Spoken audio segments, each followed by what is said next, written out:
But the more important question, I think, is in a world where outcomes and decisions in the short run are not perfectly correlated, in other words, outcome quality and decision quality, how is it that you disentangle what is because of luck and what is because of skill? And that's actually Okay. quite hard to do.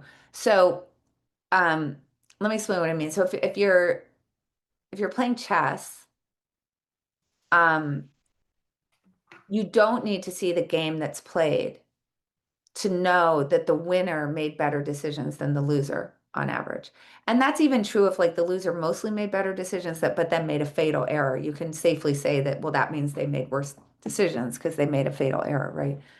And the reason for that is that chess doesn't have dice, right? Like where the pieces move because I move them like that, and then they stay there until I move them again. And you're not like randomly getting extra pieces, like you don't have exploding bishops or something like that that are stochastically exploding or something like that. So that's and all the information is known, like you can see where all the pieces are. So I don't need to actually have seen anything in order to know that the winner was the better decision maker. But that's not true of most things in life, which is why I think it's kind of hilarious that people are like, they're playing 4D chess. And it's like, okay, but like chess isn't actually as hard as most of the other things that you do. Um, so how do you disentangle it? One is you can get a very large sample size.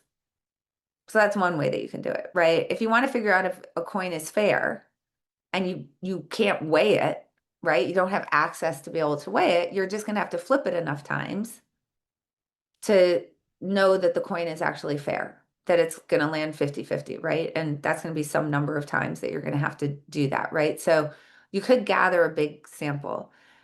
The thing about that though is, and one problem that we have as decision makers, by the way, is we tend to draw conclusions before we have a large enough sample. So when I talked about poker players who like are on a winning streak, and then, after they've been on a winning streak for 3 weeks or something like that, they start changing the way they play because they're overestimating what their expected value is.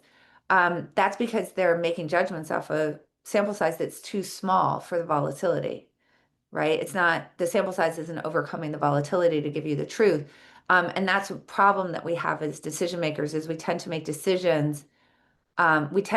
judgments about how good or bad we are at something or what the meaning of something is on very small sample sizes, sometimes on just anecdotes, right? This is just a problem with the human brain.